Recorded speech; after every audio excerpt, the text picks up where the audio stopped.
Welcome everyone to the last session of the TypeScript course to build on internet computer blockchain. This course is organized by the ICP.Hub North America and hosted by Demergent Labs, the founder and CEO, Jordan Last. Today is the last session, and we will dive in the new updates of the Hazel book. Jordan can give more details. Next steps, for sure, we have our Discord channel as well. Demergent Labs has the Discord channel that you can ask any question. The idea of these courses is for sure help developers to build on internet computer, beginners and not beginners. And we are totally open to answer any question. Jordan also in his Twitter has directly a link to meet a call with him if someone have any question. And yeah, I expected like this is just the first course that we are doing, but in the future we will do more sessions, and for sure ICP.Hub North America for us is a priority education and educate developers and bring projects to the internet computer blockchain.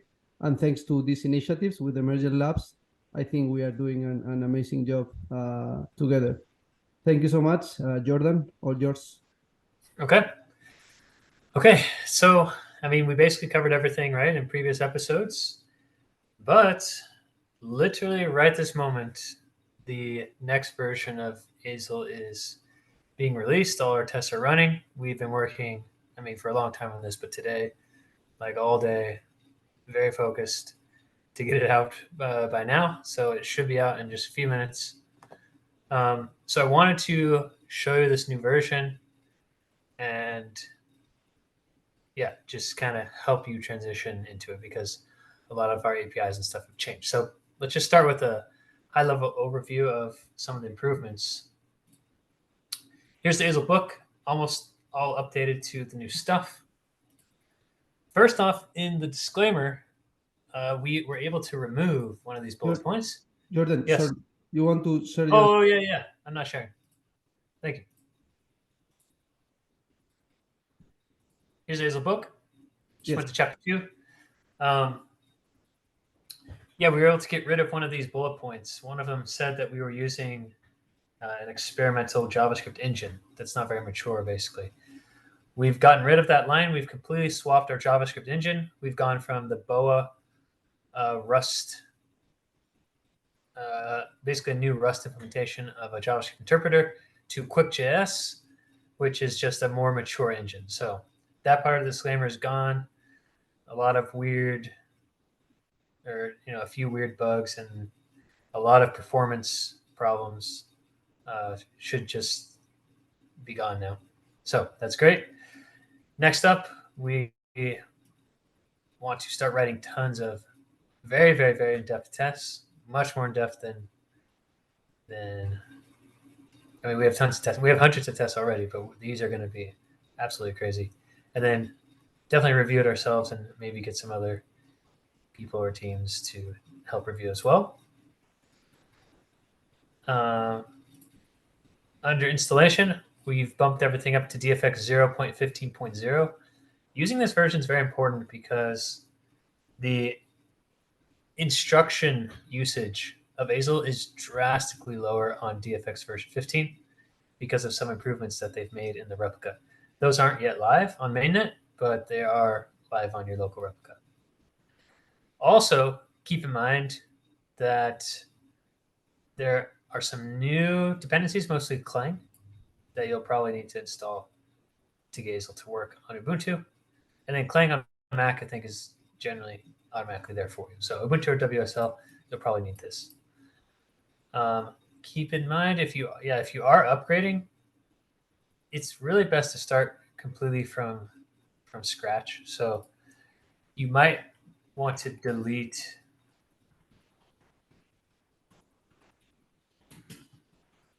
the folder or a directory in your home directory under .config. It's called Azle.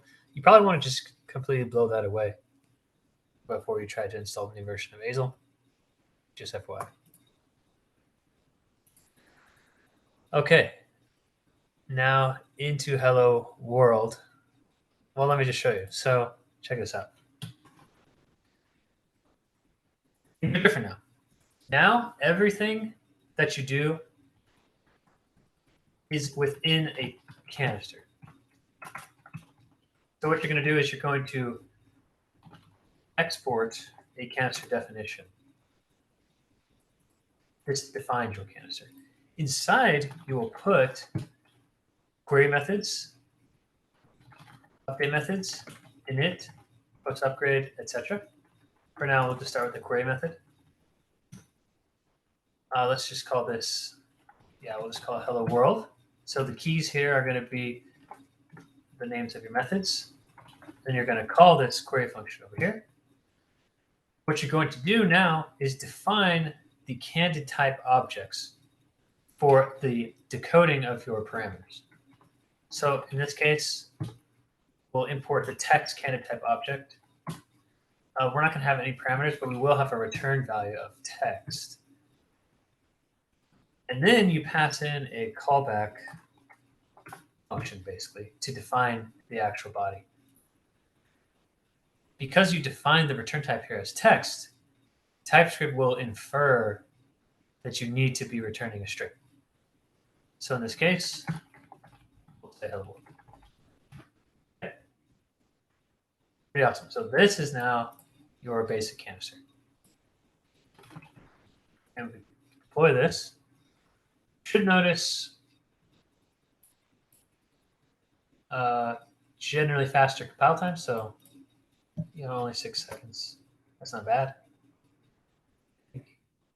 Usually I'm getting under 5, but yeah. And then again, BFX canister, all hello world. It's all hello world. There you go. Pretty cool. Some things have changed in the dfx.json. Before you returned a .gz file, and now just put the path to your binary here without the .gz extension, and then you need to tack on this gzip property and call it true. We also got rid of the root and the ts properties. Now there's just a main property. Main will point to your TypeScript file. Or what's really cool is this does not have to be TypeScript. If you want, it could just be JavaScript. And literally, it looks the same, and it will deploy just the same. So main will point, oh, this is good. We've got to change that to JS. So. Yeah, main just needs to point to the entry point, either JavaScript or TypeScript. I recommend TypeScript, of course, but the framework is no longer requires TypeScript. There we go, works the same. So I'll set it back to TypeScript.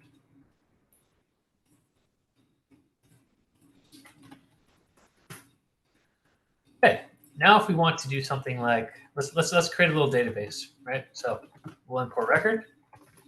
Let's make one of our user types. This time you call a function called record, and you pass in the Candid type objects that you need.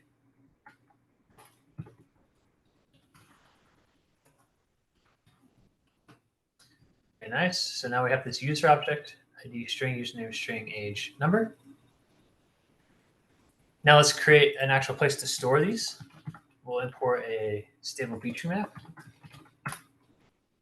Now here's what's really cool. Stable B-tree maps no longer require you to define the maximum key and value sizes. So I'm going to say the keys are text, the values are users, and it's at memory location 0. That's it. Also, I don't have to create this globally. I can create it inside of here if I want to. It's just much more flexible. Also, this could be a variable if I wanted it to be. It's dynamic now. But yeah, a lot of weird limitations before are just gone. Okay, cool. So let's make a create user function. We'll pass in text, and nat32, and we'll return a user. So over here, it's going to infer for us our parameter types. So I'll put ID, username and age, and TypeScript here.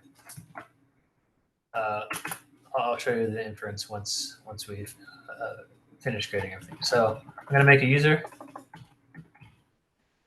Now you need to say type of user if you want to use the type, and then it will guide you. So ID, username, age. There we go.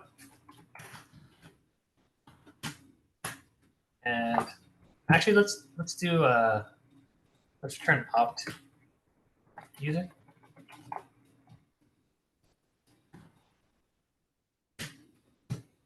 Because then we can just return whatever we insert. So we'll insert, not tags, we'll insert ID and user. There we go. Now we can check here. Look, TypeScript is inferring these types for us: string, string, and then number.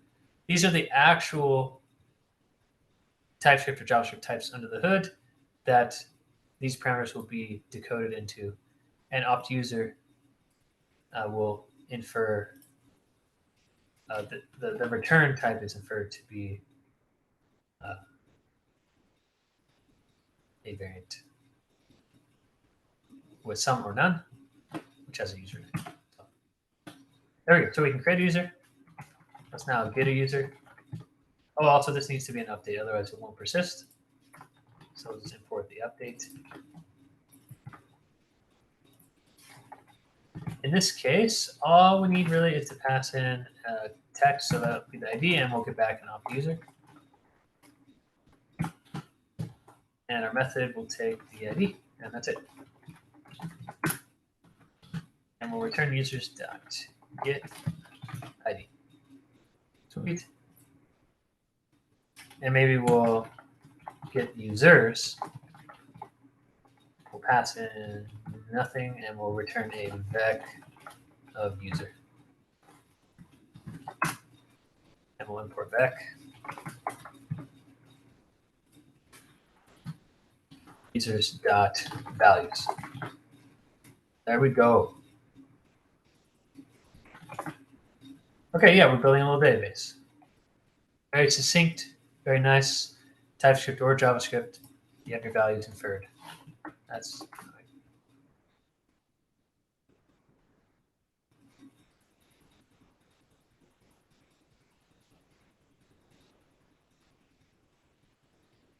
okay. And I don't know, you can probably just trust that it works. Oopsie.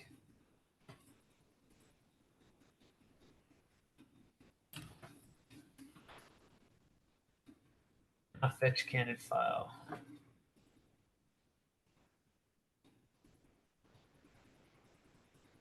Well, I'll look into that later. Let's do it on the command line. We want to get a user.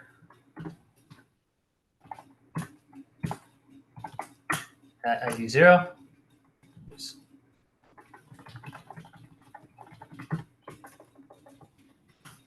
There we go. No. And then we can create them stuff. Okay. Pretty cool. Now, something else that's really cool is these canisters that you create. You can just perform cross-canister calls right on these canisters. So let's say I want to make something called canister 2 over here. I will just import the most basic thing again. Text, and I'll make an update call.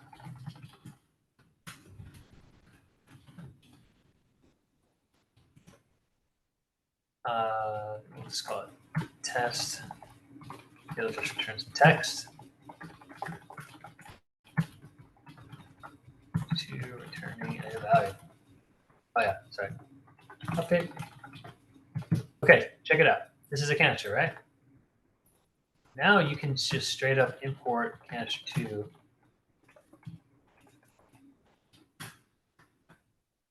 Boom. Hey, oh. Sorry, my mouse was doing something weird. You can import canisters 2 straight from its definition. And if you want to perform a cross-canister call, return void.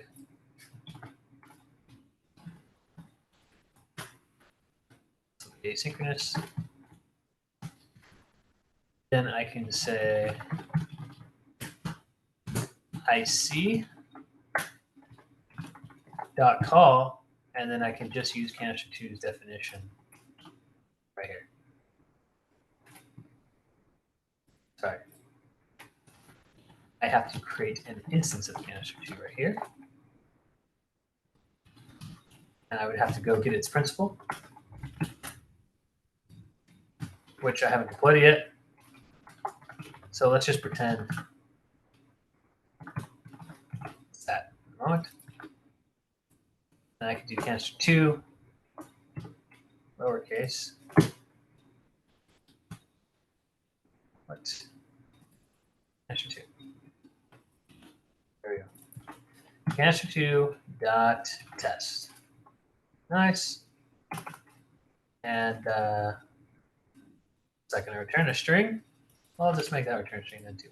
So I can just return that. So these cross-canister calls now, they don't return results anymore. They actually throw on values or on errors. So you can just straight up return the value that you want. If there is an error, it will throw. You can always try catch this if you need to. If you do need to pass parameters in, so if we added a parameter here, then pass it in right here in args. Parameter. If you need to pass cycles, you can use the cycles property or cycles 128 if you need an absolutely ginormous amount of cycles. Yep, so that's all that. And so on and so forth. Basically, the API has been completely redone to be, I guess, much more functional. We're just using functions to do all these things. We're inferring types for you. It's giving you and us a lot of benefits. It made it very easy to upgrade our JavaScript engine. Our code base shrank by like 50%. We have gotten rid of most Rust code. Most of this is JavaScript and TypeScript now, like the actual implementation, which will be easier to onboard people, onboard contributors and such. It's way, way, way more performant. Yeah, like probably 20-ish times more performant than previous versions of Azle. And yeah, nothing too crazy. The book has been updated, so you can just kind of take a look, and whatever concepts you were using, those concepts will be basically identical. It's just the syntax has changed. So much more succinct, higher instruction limits depending on what you're doing. Not for stable feature map, but for other things. You can go take a look at all your Candid types, see how these work now. Yeah. So, I mean, there's really not that much to say about it besides that, unless you have questions. So let me just pause there. That's Azle 0.82.0 has a new API. You just follow the guide. So any questions about that?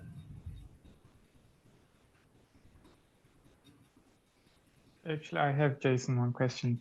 Yes. Hi, Jordan. Sorry. What about the previous apps built with the previous version of Azle?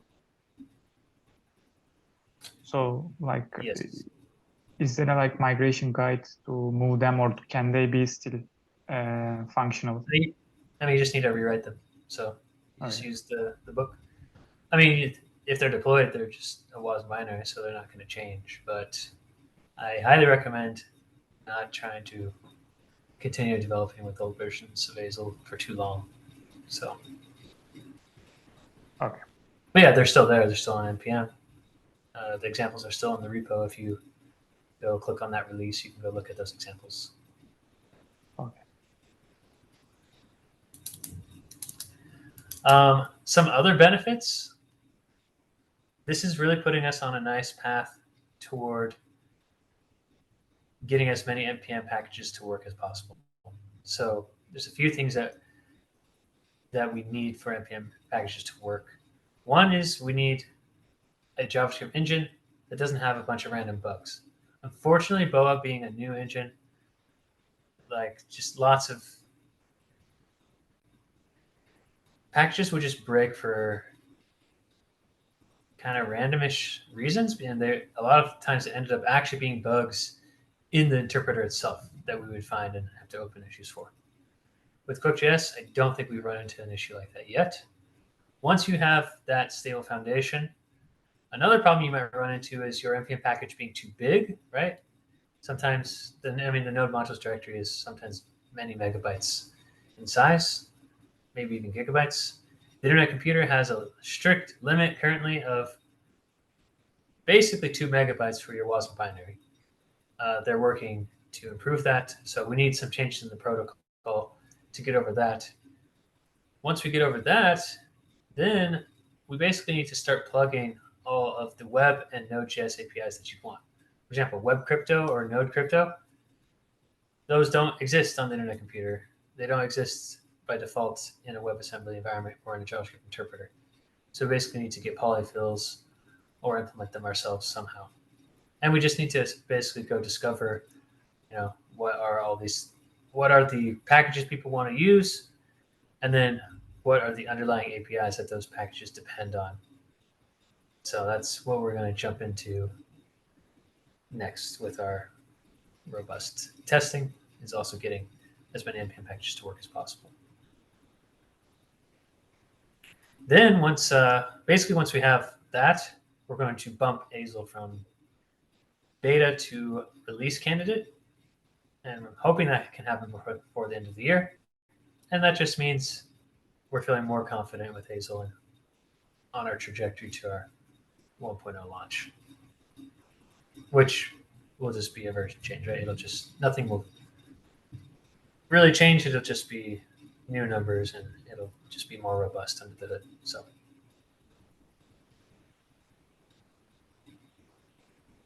I have a question, Jordan. Yeah. Related with the different programming languages in ICP. The main language is Rust, TypeScript and Python, and Motoko. You recommend, for sure, like TypeScript, I assume is easier to learn compared with Rust. But what is your recommendation? Because I hear also, like, for example, when you create a canister, once you want to update the canister or change anything, you only can do it in Rust. That's correct? Or also you can change it in TypeScript? No. Yeah, sorry, did you have more question? No, it's a question. Okay. No, all of the languages, Rust, Motoko, TypeScript, and Python, in all those languages, you have stable B tree. Well, you have stable memory access of some kind, right? I know in Rust and Python and TypeScript, we have stable B tree map, so you can use that. Even if you don't have stable B tree map, you at least have the stable memory API, and they all have pre and post upgrade and init hooks. So no, you can definitely do that in all the languages. I recommend Rust if you want the absolute most robust smart contract possible. Then you probably would want to use Rust. I think Azle's getting pretty good, especially with Azle 0.18.0, but obviously it's in beta. So that's the main drawback, is just the little tiny caveats that you'll have, right? But it's we're slowly overcoming those, and now the performance is. It really depends, but I think we're around 10 to 20% more expensive instead of 2 to 4 times more expensive on average, based on our last round of benchmarks, rather than 2 to 4 times. So that's going away. I think what's going to happen is it's going to be much like the normal cloud world. Devs flock to Python and JavaScript because they're easy. You can just get the job done. They're super flexible. And other devs flock to Rust depending on on what they need to build. So, but JavaScript and Python are basically the most popular languages in the world. So I don't really see. I mean, that's what I'm betting on. Basically, is it's going to be the same on the internet computer. Okay, when you say like it's maybe more robust, what is exactly why it's more robust Rust compared with TypeScript or Python? Rust will be the absolute most performant. It'll use the fewest instructions probably and cost the least. It also has the most robust compiler of possibly any language ever created, which makes your code very, very safe because it's checking. It's checking basically checking that your types are all correct. It also checks against memory corruption issues, checks against memory issues when you do multi-threading, which is not something the internet computer can do yet or ever. I'm not sure if that's possible. So if you want the absolute, the Rust compiler will tell you before you run your program of a whole bunch of problems. TypeScript will also tell you about a whole bunch of problems, but it's just, you just can't be as robust as Rust. So, and Motoko also will tell you, but Motoko is a new language. I don't think it's as robust as Rust. Maybe the Motoko team would say differently, but Rust is a decade-old, battle-tested. It's going to replace C and C++. It is like the systems language, so you just can't get better than that. Okay, thank you. And yes, last question is for people that already has knowledge in TypeScript. Did the Decade course pass the certification, and they are like more or less experts in Azle. They are pretty prominent and like more or less control everything. What is the next steps in your opinion? They should like move to Rust, or they just like start their own project on TypeScript? Yeah, I'm not sure if you understand what I'm saying, but yeah, I don't think Rust is necessarily a natural progression. Like if you know TypeScript or JavaScript, you don't need to do Rust unless your application requires it. So it really depends. But for example, I know Rust and TypeScript. I use Rust when it makes sense, and I use TypeScript and JavaScript when it makes sense. And in fact, in building Azle, I started off building it in TypeScript, and then I thought, with my team, that Rust actually made a lot of sense because we wanted certain, the safety and the speed benefits. But now with our re-architecture, we've realized actually we don't actually need a lot of those benefits, and actually Rust is making things actually slower because Rust compile times are actually very slow, whereas JavaScript can be like almost instantaneous. So in the end, Rust is not the right choice for Azle because it's just not going to give us the benefits that we need. So if you already have TypeScript and you're willing to wait for Azle to be robust enough, it could be robust enough now if you make that determination, and I don't see a reason necessary to change. So, but if your goal is to, go into more system stuff, then obviously learning Rust is a great language. But Azle was designed so you don't have to learn Rust if you don't want to. And for projects that are trying to find people and hiring developers, projects on ICP, in general, they don't mind if the developers are experts in Rust, TypeScript, or Python, or in general, you like realize like they want like Rust developers, or not in your experience or your opinion of other ICP projects, the ecosystem in general. I don't know. I see a lot of people wanting Motoko developers, I think because they probably think that's the best language to use on their computer, which is arguable, right? Like perhaps in some cases, but my argument is that Python and TypeScript will be better in various cases, maybe not in all cases. So I don't know exactly what people are looking for, but I have seen people want Motoko. when I talked with Bob Bodley, he found it very attractive to be able to hire Python developers. They haven't necessarily done it, but like the thought of being able to hire Python developers just seemed attractive to him. And I think it makes a lot of sense. Like if you already have those TypeScript, JavaScript skills and or the Python skills, then as a company, I don't need to find a more expensive Rust developer. I don't need to find someone willing to learn an entirely new language, Motoko. I can just I can pull from the pool of people that is the biggest in the world, which is JavaScript and Python. Yeah. Okay. Thank you.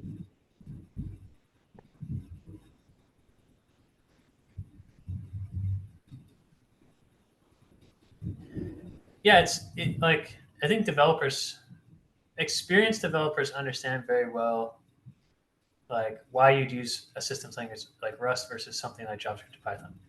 New developers might be confused about it, and non-developers probably it's very confusing. But I think it's if I could come up with an analogy, it's like I don't know. It's like you have different vehicles, like different cars or trucks for different jobs. Personally, I drive a truck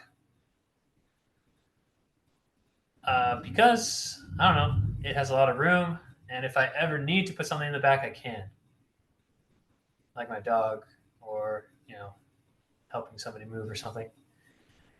But generally speaking, my truck would work just as well as a car. Like a normal car and a truck would probably be the same, but the truck does have extra features. The truck is more robust in certain situations. The car is also more capable in certain situations. It's probably speedier. It probably has better gas mileage. Same thing with these languages. Rust takes a long time to compile. Rust is difficult to learn, has a sharp learning curve. Rust, yeah, it's just kind of hard to deal with, but it's so safe and it's so fast. TypeScript is more loosey-goosey. I mean, so JavaScript is super loosey-goosey. TypeScript is basically trying to do a lot of what Rust is doing to JavaScript. It compiles super fast. I mean, eventually what we want is to be able to hot swap, like your canister's running, you make a change and then it just boom, like instantly changes your canister basically. That's what we want to get to. But that's going to be probably impossible to do with a Rust-based toolchain. So that's part of why we're getting rid of it. And then with Python, and Python and JavaScript, I mean, they're like the same. They're functionally equivalent. It's not like you can truly, at the fundamental level, do more in Python than you can in JavaScript or vice versa.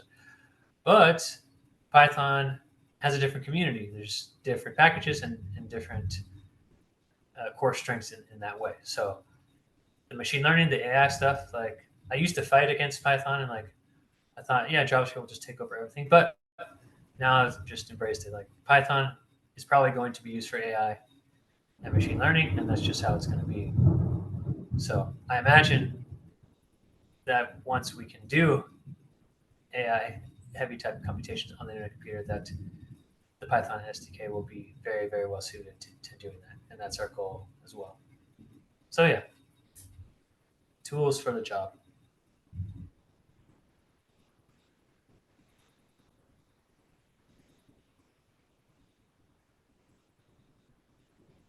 Also for the Hustle book, we just like discuss all the topics or the 20 episodes you want to dive in more, or it's any part that you think maybe we can review it for the last 10, 15, 20 minutes or? Sure, let's see if there's anything that we should review. I mean, the baiting stuff is pretty simple. Query and update methods, very simple. Candid, of course, all the types. Stable structures, we've talked about quite a bit. Performing cross-canister calls. I feel like we've done that quite a bit. Sorry, you can share your screen. Oh, sorry. Thank you. Maybe we could talk about incoming and outgoing HTTP requests just a little bit more. So let's talk about incoming HTTP requests just a little bit more in detail. So the internet computer, you can receive HTTP requests like a normal web server would receive an HTTP request. You can also make outgoing HTTP requests. And we've talked about both in the past. Outgoing HTTP requests, generally speaking, they're going to be very slow, right? Like 5 to 10 seconds for them to complete. They have to go through consensus. It's, it's, I don't know, a little bit less versatile than being able to receive these HTTP requests. Receiving HTTP requests is actually, you can actually do this very quickly using query calls. So you can actually make like a REST server or make kind of like an Express style application, which I think is pretty cool. And I guess if we could dive in just, I mean, I don't know if there's much to dive into more than what we have done, but I just think it's something to point out is that you could probably build, I'm hoping, quite full-featured, REST type servers. If you don't want to use the agents and do like RPC calls, like calling the functions on your canister, I mean, you could basically write an entire canister. If you don't want to have updated and query calls as your interface, you could write your whole canister using the HTTP request method if you wanted to, and have a much more traditional web server. I mean, that's the main point there.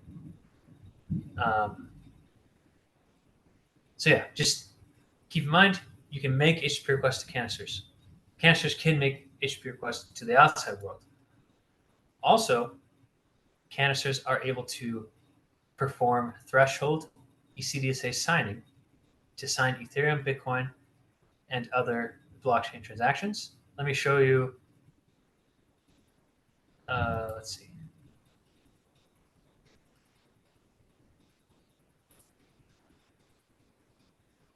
Let's go to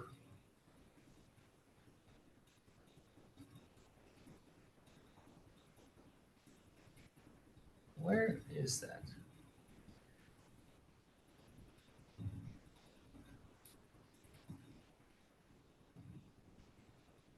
Anyway, I had a link to a web page that shows you all the not all the blockchains, but many of the blockchains and what signature schemes that they use. And quite a few use ECDSA, and some use EDDSA. And so, yeah, I don't know, I can't quite find it. But the point is that you are able to sign these messages on the internet computer. You can submit them directly to Bitcoin. Soon, you'll be able to easily submit them to Ethereum, and then eventually you'll be able to directly submit them to Ethereum. So we have interoperability between Bitcoin and Ethereum. Also, because of the HTTP request feature, combined with the ECDSA feature, it's going to be relatively simple to create these types of integrations with, many other blockchains, basically. So if that is something that you want to do, you should be able to do that. And just maybe to drive home some, I don't know, final points. The internet computer is a general purpose cloud platform. A lot of things I see out there are basically trying to do what the internet computer is doing. For example, Chainlink. Chainlink is an Oracle network. Chainlink allows you to basically spin up application-specific networks that are designed to come to consensus on a very specific, set of data.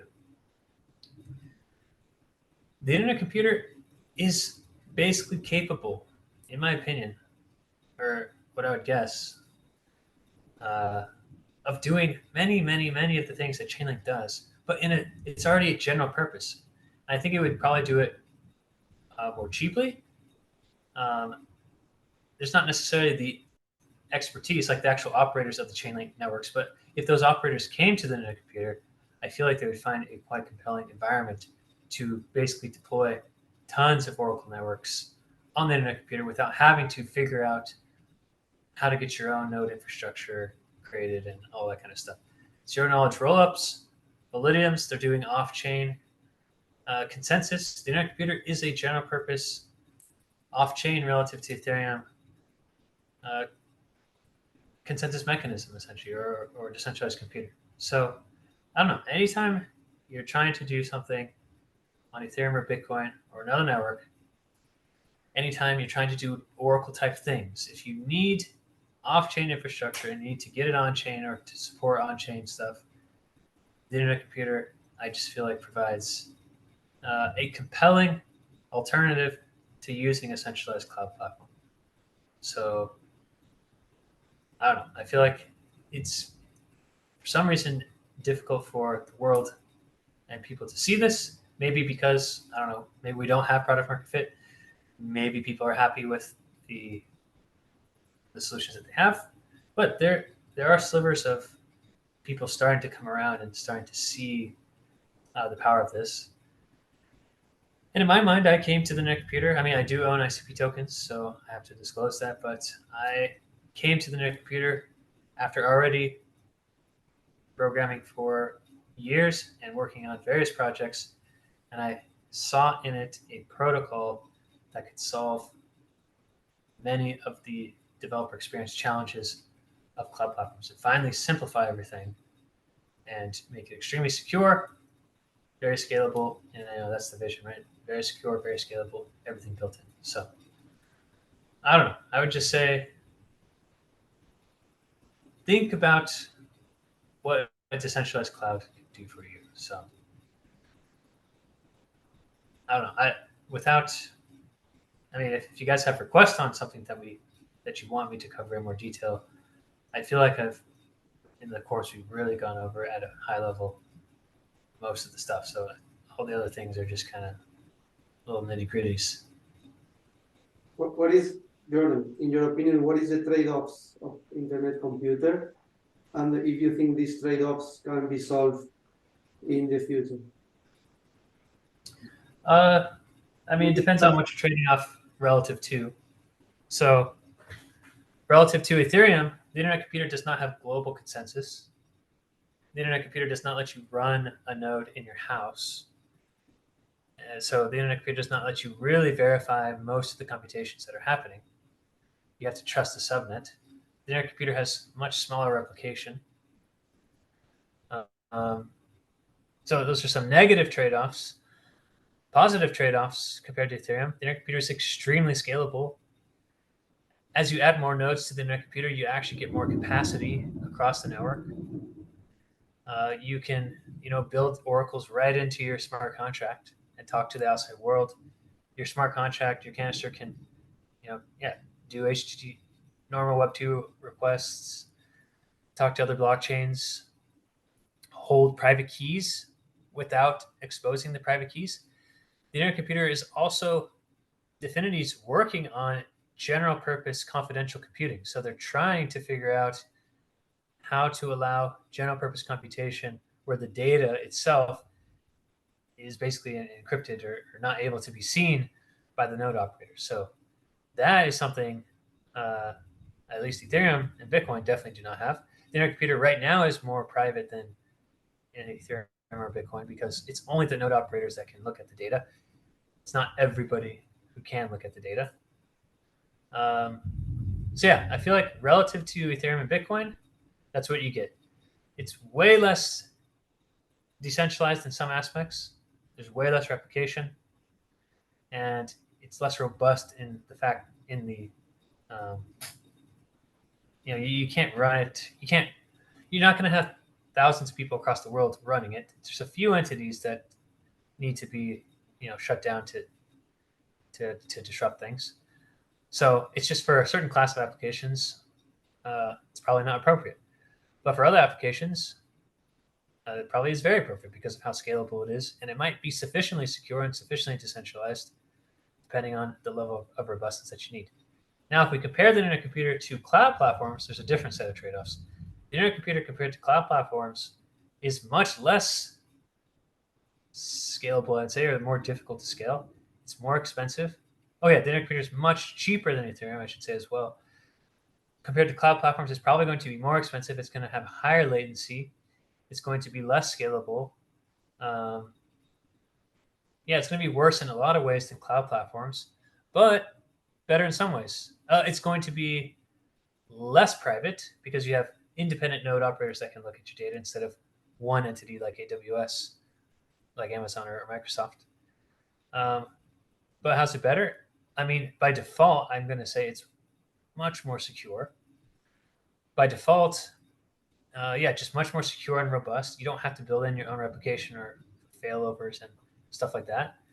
Also, it's not owned by one entity, right? You don't have to have one person have an account on AWS and everybody relies on that person. You can make software owned by groups of people, or you can make software owned by nobody. That's just not something you can do on, at least unless you would have to create a protocol like this that runs on the centralized clouds. But this just having like an EC2 instance or any service that they provide, as far as I know, is not going to let you have an autonomous piece of code. So, yeah, go ahead. In the blockchain world, like $5 per gigabyte in a year in storage is really cheap, right? I assume like it's the cheapest one in the blockchain industry. My question here is, compared with AWS, it's expensive, this number? I'd say, yeah, compared to like Bitcoin and Ethereum, it's definitely absolutely amazing. Compared to Arweave and Filecoin, I'm not sure if it's cheaper. I would have to look. But I'm going to guess that maybe our Filecoin and Arweave could be cheaper. That wouldn't surprise me. And AWS, I am going to guess is cheaper as well. The intercomputer is replicating computation, so a 40 node subnet, it's going to have to be 40 times cheaper than a single server running on AWS.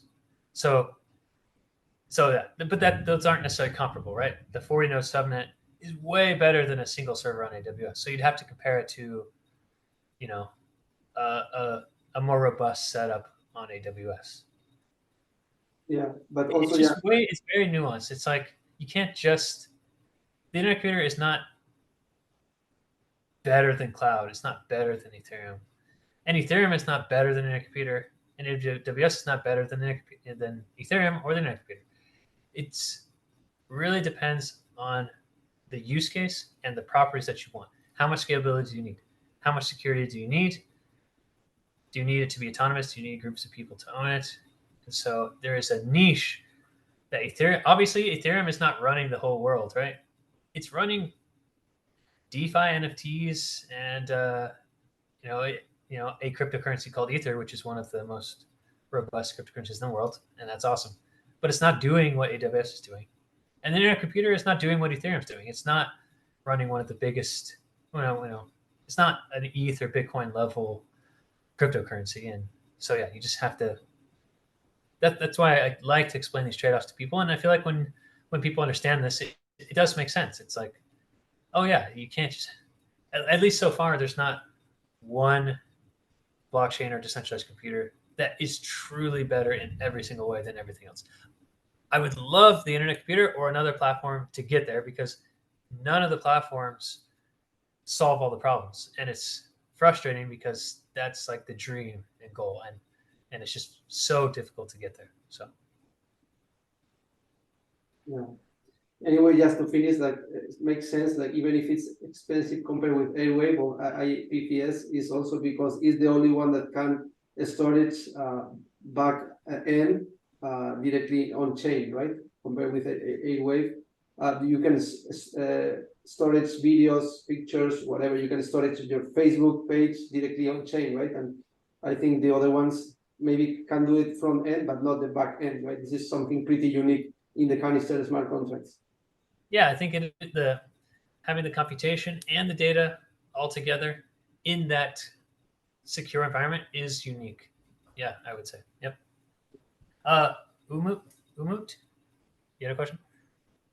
Yeah, Jordan. Actually, I was thinking that you said running a node at home, it's not possible with IC, right? Mm-hmm. Oh, when I read, so correct me if I'm wrong, IC using proof of useful work, like a special kind of hardware. So I was thinking that if you get that hardware, if you buy that, you can run a node at home. My question is, so if it's not possible to run a node at home, how nodes are chosen, who is running nodes? Yeah, so node operation happens, there's like 2 phases to becoming a node operator. Phase 1, you need the data center that you're operating in to be accepted by the network. The network is run by a DAO called the Network Nervous System. All ICP token holders can participate in this DAO and vote on proposals. First step, a data center must make a proposal to become a data center and get a data center ID. So that's step number 1. Your house is never going to be part of a data center. And so that's the first hurdle. Hurdle 2 is you must then create a proposal to become a node operator. And I'm pretty sure you have to say which data center ID your node operates in. And it's all voted on by the network. So technically, you could get a node to run at your house if you were able to convince everybody. And Dfinity, I think most people are following Dfinity on these topics right now. So you'd have to convince Dfinity that it makes sense that your node is running in your house. And that doesn't make sense, probably. And so they probably would vote no. So that's why you can't run it at home right now. But who knows? In the future, we could, as a community, decide to make some changes and get nodes to operate in homes. And I have some ideas for re-architecting the protocol using zero-knowledge technologies. It wouldn't work now because it's just not performant enough, but perhaps in the future, we would possibly be able to have certain types of nodes running in homes and other types of nodes running in data centers. So, but the status quo is just not going to be accepted by the network, basically. Does that make sense? Yeah. Yeah, thank you. That answers my question.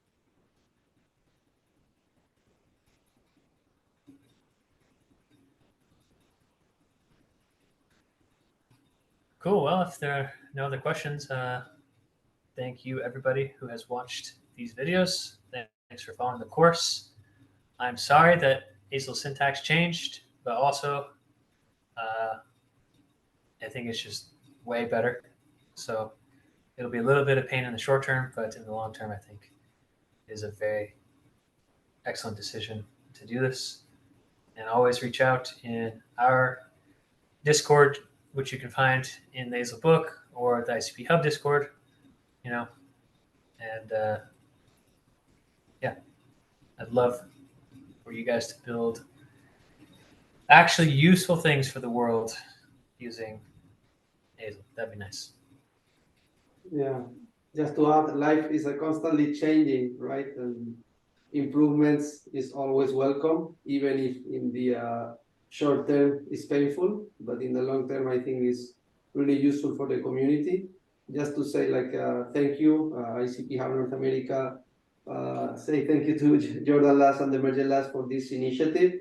I think Hazelbook, Kybra, and in general, the work that you are doing in Demergent Labs is truly amazing to grow the ecosystem. And yeah, it's truly inspiring, your sessions. All the sessions are recording and will be posting in our YouTube channel. Just to wrap it up and to finish, I think we could do this initiative more frequently. Jordan, this is a proposal. Maybe, not sure, we can do maybe a Python one as well in the future. Yeah, we should definitely do a Python one. Mm-hmm. Yeah, and it would be great to find other people. I mean, any of you in this, anybody watching, I mean, if this is okay with you, Javier, anyone watching, if you guys, want to, I don't know, get trained up and give presentations, you'd have to talk to Javier about that, or my team, if you want to work with us to do education or something. We really want to decentralize ourselves. Like we can't be everywhere. We can't always be teaching everybody. So we're hoping for other leaders to form and really take Azle and Kybra and the other tools that we build and actually own them themselves and teach other people. So if you're interested in that, you can reach out to me or Javier, I assume. That's okay with you, Javier? Yeah, as you know, Jordan, The University Ambassador Program is going really well. We have now more or less like almost 10 universities with different developers. Here we have Umut and Sara, but we will have more, of course. And yeah, maybe we can start in November a training, like 2-3 weeks or different sessions with Q&As, and will be great to train them, because these are the people that are going to teach other students and other members in hackathons, in conferences, and yeah, will be great. Perfect. Yeah, thank you so much, Jordan. Your last words to wrap it up, the series, the course, please. Build things with TypeScript and JavaScript. Yeah, I mean, maybe just final last words. The Internet Computer is a very ambitious project. Every blockchain, I think, the serious ones are quite ambitious. We're creating an entirely new computer, a decentralized computer, and this hasn't existed before, and so it's very difficult. But this always happens. We always invent new types of computers, right? Desktop, mainframe, pocket computers, microprocessors, all that stuff. And every time it's very difficult, but every time we seem to overcome. So I think it's super exciting to be part of building a new computer. So I would say join and help us build a new computer. And I would say also, why does this matter? I'm hoping in the end, what we're going to do for the world is, feed the hungry, help the poor,